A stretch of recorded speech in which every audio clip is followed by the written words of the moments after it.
बच्चे की शिक्षा से उपेक्षा कर दें तो बच्चा तुरंत रास्ते को बदल देता है। माता बच्चे की प्रथम गुरु हैं। माता बच्चे की जीवन लीला है। माता बच्चे के लिए समर्पण है, स्वाभिमान है। और कथा ऐसी कि प्रियव्रत उत्तान पादौ शत्रु पापते सुतौ वसुदेवस्य कलया रक्षायां जगतः स्थितौ। महाराज मनु थे और मनु के उत्तानपाद नामक पुत्र पहले राजा महाराजा अपने पुत्रों को राज्य का काज तब सौंपते थे जब वह उनकी योग्यता का परीक्षण कर लेते थे। आज जैसे नहीं था कि अगर बेटा घर फूका है लेकिन खारिज दाखिल उसी के नाम होनी है, चाहे सब समाप्त कर दे। राजा स्वयं अपने पुत्र का परीक्षण करके कि ये जनमानस की सेवा तब कर सकता है जब बाप की परीक्षा में खरा उतर सकता है, तो सौंप देते थे। महाराज उत्तानपाद को दिग्विजय यात्रा पर पिता ने आदेश दिया कि हे पुत्र, तुम दिग्विजय यात्रा पर निकलो, राजाओं को जीतकर संसार में हमारे नाम की दुंदुभी बजा करके जब वापस आओगे तो अब भगवान के चरणों में ध्यान लगाने का मेरा समय आ गया है और मैं एकांत स्थान प्राप्त कर लूंगा। महाराज उत्तानपाद अपनी सेना लेकर के निकले। बड़े बड़े राजा महाराजा अगर युद्ध किए तो युद्ध में मारे गए, अगर अपना मुकुट उनके चरणों में सौंप दिया तो मैत्री व्यवस्था हुई, उनका राज्य वापस दे दिया। एक राजा ने महाराज उत्तानपाद को अपनी पुत्री सुरुचि का हाथ दे दिया और संबंध स्थापित कर लिया। महाराज उत्तानपाद नई रानी सुरुचि को लेकर के आए। सुरुचि का अर्थ होता है जो सुंदर इच्छाओं को चलाने वाली हो, वही सुरुचि होती है। राजा का पहले एक विवाह हुआ था जिनका नाम सुनीति था। जो सुंदर नीतियों का, मर्यादा का पालन करती हैं वो सुनीति होती है। राजा उत्तानपाद सुरुचि को लेकर के आए। महाराज मनु ने दूसरी पत्नी का पाणिग्रहण अपनी अध्यक्षता में करवा दिया। राजा के पास 2 रानियां हो गई। जाए उत्तानपादस्य सुनीति सुरुचि तयो सुरुचि प्रेयसी पत्न्या उत्तरायत सुतो ध्रुवः। अब धीरे धीरे समय व्यतीत हुआ। महाराज मनु पिता को राज्य का काज सौंप करके वन विहार करने लगे। वन में भगवान की भक्ति निष्ठा पूर्वक करने लगे। और यहाँ राजा उत्तानपाद के ऊपर अपनी माया का ऐसा पास सुरुचि ने चलाया कि जिस रानी को रानी का दर्जा मिला था सुनीति को, धीरे धीरे मोह पास में सुरुचि के बंध करके राजा सुनीति से अपना व्यवहार, स्वभाव, संबंध सब बदलने लगे। ऐसा एक दिन समय आया कि महाराज उत्तानपाद माता सुरुचि के साथ बैठे हुए थे। बालक अपनी माता सुनीत से कहने लगा, माँ बहुत दिन हुआ मैं अपने पिता की गोद का सुख नहीं पाया। जैसे वृक्ष से उसकी छाया नहीं अलग हो सकती है, उसी तरह से पिता के प्रेम से पुत्र कभी अलग नहीं हो सकता। इसलिए हे मां, मैं अपने पिता के पास जाना चाहता हूं। माता जान रही थी एक रानी के मुंह पास में बंद करके जिस राजा ने अपनी पत्नी को भुला दिया, उस रानी के उत्तम नामक एक पुत्र का जन्म हुआ है।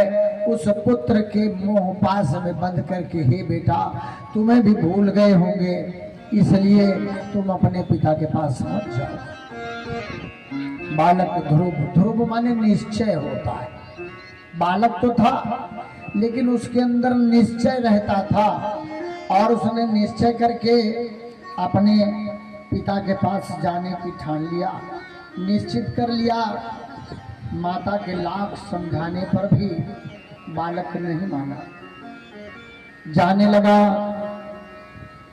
माता ने बहुत समझाया लेकिन जब नहीं माना, बालक जाने लगा कि तपसायाराध्यं तस्यैव अनुग्रहेण में गर्भे त्वं साधयात्मानं यदोक्षसि निर्वासनम्।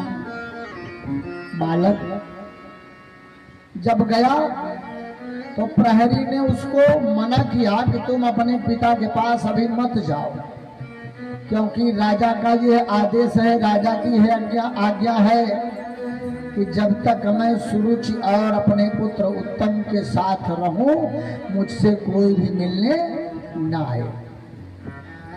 उस बालक ने कहा यदि मैं नहीं माना तो कहा कि अगर आप जाओगे तो राजा मुझे दंड देंगे, मैं जाने नहीं दूंगा। ध्रुव ने कहा मैं राजकुमार हूं, मैं तुम्हें दंड दूंगा तो राजा भी बचा नहीं सकते।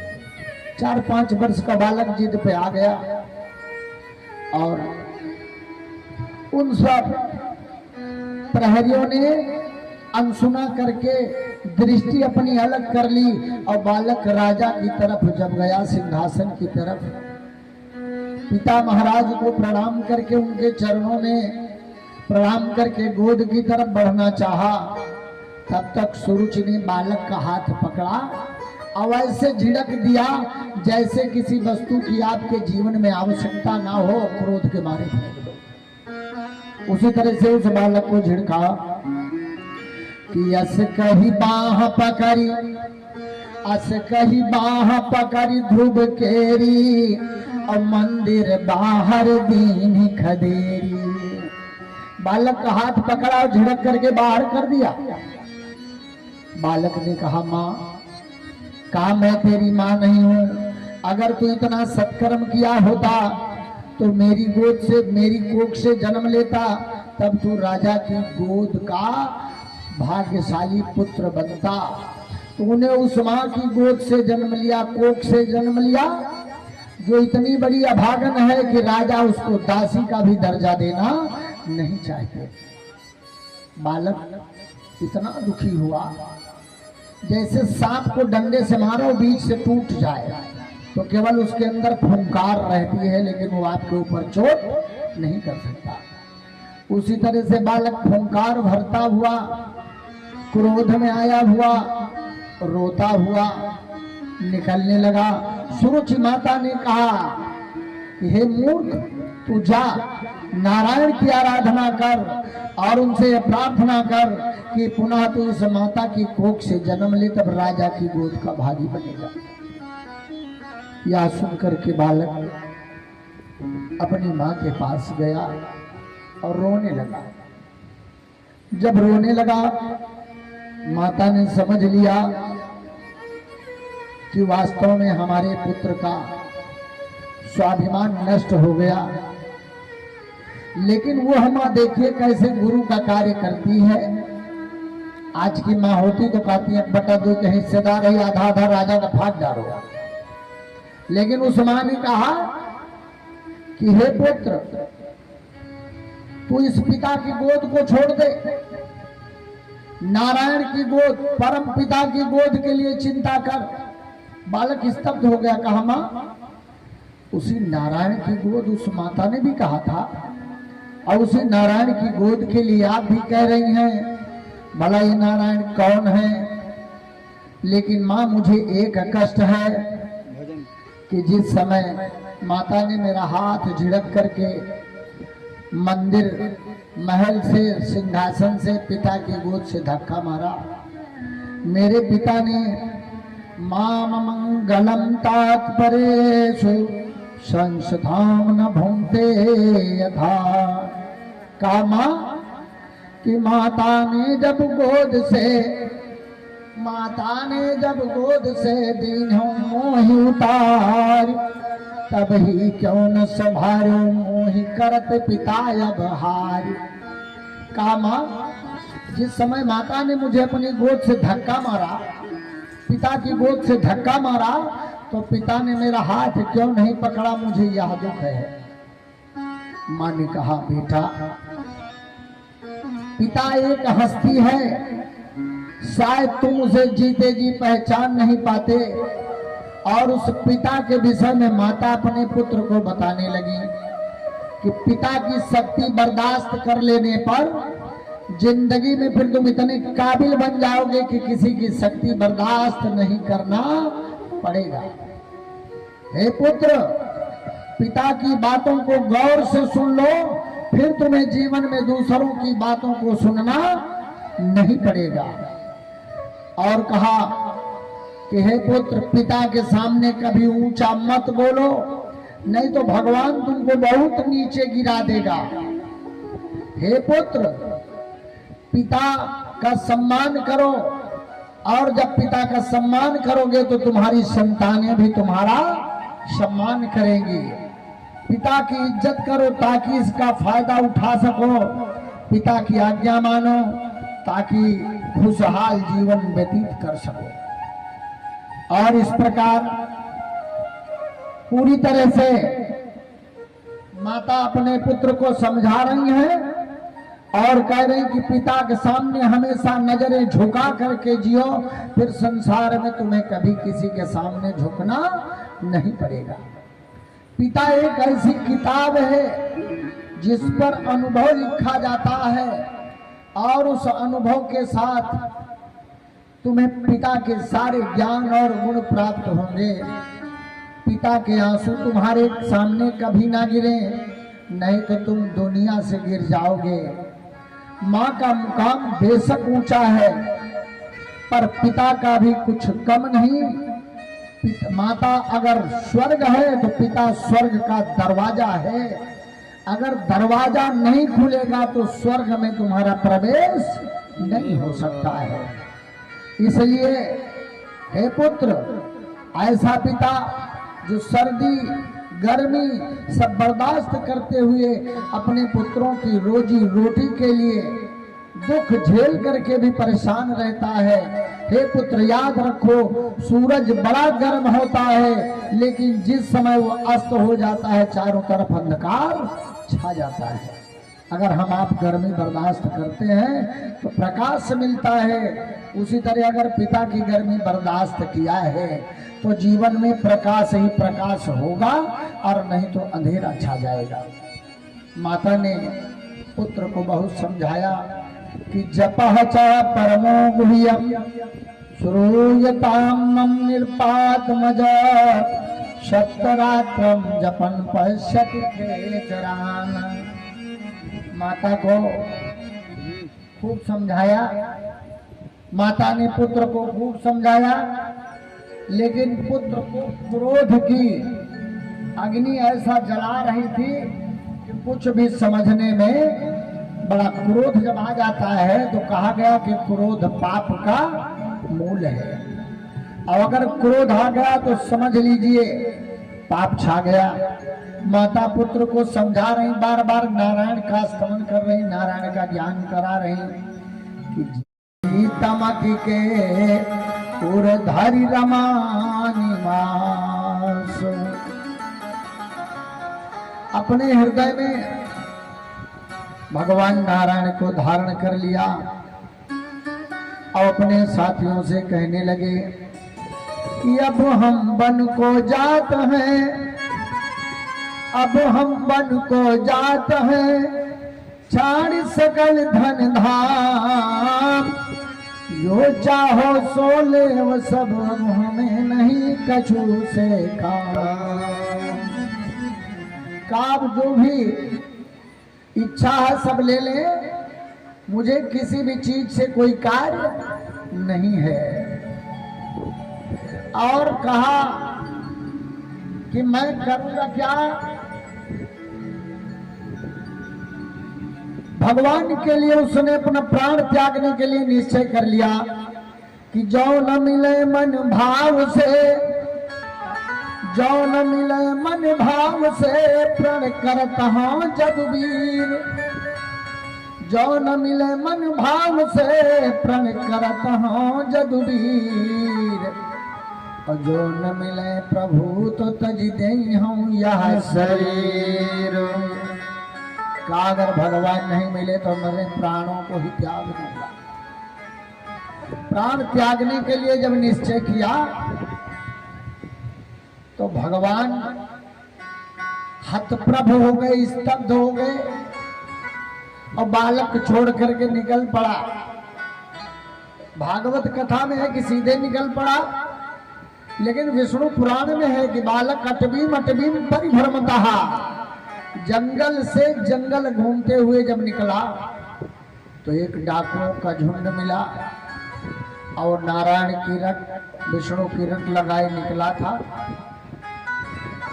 राजकुमार था, उसके शरीर के ऊपर बड़े सुंदर सुंदर आभूषण थे। आभूषण छीन करके उस बालक को मारना चाहा। विष्णु प्रिया नारायणी माता को स्वयं आना पड़ा और क्षीर सागर के भगवान के आसन सर्प को स्तमन किया। इतने सर्पों की जमात भीड़ आ गई कि डाकुओं के झुंड को उन सर्पों ने अपने विष से दंश करके समाप्त कर दिया और बालक की रक्षा हो गई। माता सामने प्रकट हुई, बालक ने देखा, कहा माता कि भो माते कहा तुम, कहा माता आप कौन हो। माता विष्णु प्रिया ने कहा कि पुत्र जब तुमने माता कह दिया तो हमारे आपके बीच में बताने की जगह कहाँ बची है कि मैं कौन हूँ तुम कौन हो। तुमने पुत्र मुझे माँ कहा, मैंने पुत्र कहा, इससे बढ़ करके अब और दूसरा संसार में कोई संबंध नहीं हो सकता है। कहा माँ ये सब कौन थे। माता ने कहा कुछ नहीं पुत्र। कहा फिर भी माता अपना नाम तो बताओ। माता ने कहा पुत्र मेरा नाम विष्णु प्रिया है, नारायण प्रिया है। बालक गदगद हो गया, कहा माँ तब तो आप नारायण प्रिया हैं, विष्णु प्रिया हैं, तो नारायण को जरूर जानती होंगी, उनसे मिलने का मुझे मार्ग बता दो। माता फंस गई पुत्र के जाल में। कहने लगे बेटा नाम का कोई प्रभाव नहीं होता, ऐसा नहीं कि मैं विष्णु प्रिया हूँ नारायण प्रिया हूँ तो नारायण मुझको ही चाहते हैं। और तुम थके हो शयन कर लो। माता का आंचल और गोद जैसे पुत्र को मिलता है, माता शयन करने लगते, माता की गोद में शयन करने लगा बालक।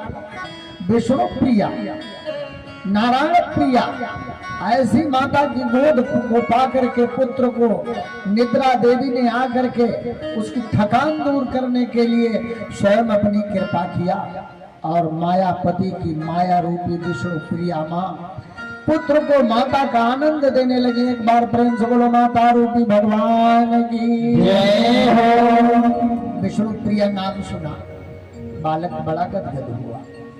नाम का बड़ा असर भी होता है और नहीं तो नाम का कोई मतलब भी नहीं होता है। एक स्त्री थी गांव की, उसके पति का नाम ठन ठन गोपाल था।